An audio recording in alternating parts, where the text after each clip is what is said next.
Hi friends, అందరికీ welcome back to channel friends. ఇవాళ వచ్చేసి 4 రూమ్ల స్లాబ్ టేబుల్ వేసాం. చూడండి, ఇది వచ్చేసి ఏసీ డ్రాపు, ఇది వచ్చేసి గ్రీజర్ డ్రాపు, ఇది వచ్చేసి ఇంకో ఏసీ డ్రాపు, ఇది వచ్చేసి ఇంకో గ్రీజర్ డ్రాపు.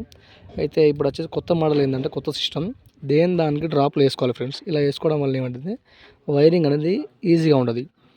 ఏసీకు గ్రీజర్కి 4 స్క్వేర్ వైర్ గుంజుకుంటాం కాబట్టి నీట్గా ఉంటుంది. అర్థమైందా ఫ్రెండ్స్? ఓకే, ఇప్పుడు లైన్ మొత్తం చూపిస్తాను చూడండి. ఇలా తీసుకెళ్ళి అక్కడ బాత్రూమ్ ఉంటుంది, అక్కడ ఒకటి గ్రీజర్ పాయింట్, ఇంకోటి ఏమో ఏసీ పాయింట్ అటు పక్కన. ఇది వచ్చేసి మెయిన్ డ్రాప్ వెళ్ళిపోయింది చూడండి.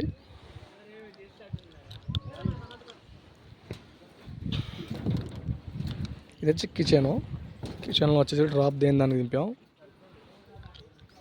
ఇది కూడా ఇలా వేసాం చూడండి. ఇది 2 ఏసీ ఉన్న గ్రీజర్ డ్రాపు.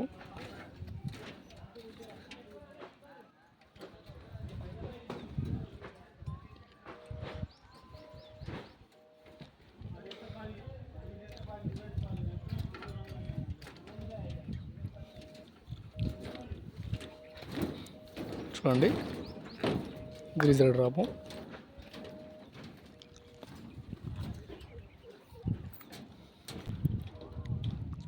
మళ్ళీ 4th లైను ఇలా కలుపుకోవాలి ఫ్రెండ్స్.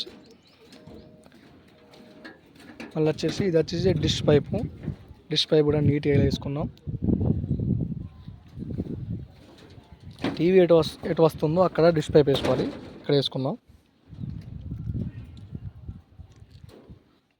ఇవి 4 రూమ్లకు 4 డ్రాపులు దించుకున్నాం, మీకు తెలిసిన విషయం ఇది. 4th కోసం ఇక్కడ ఒక బోర్డు కోసం.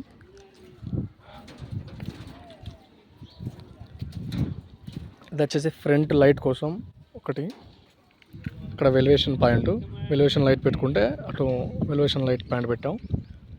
ఇది వచ్చేసి 4 రూమ్ దానికి ఉంచుకున్నాం. ఇలా వేసుకోవాలి ఫ్రెండ్స్ నీట్గా.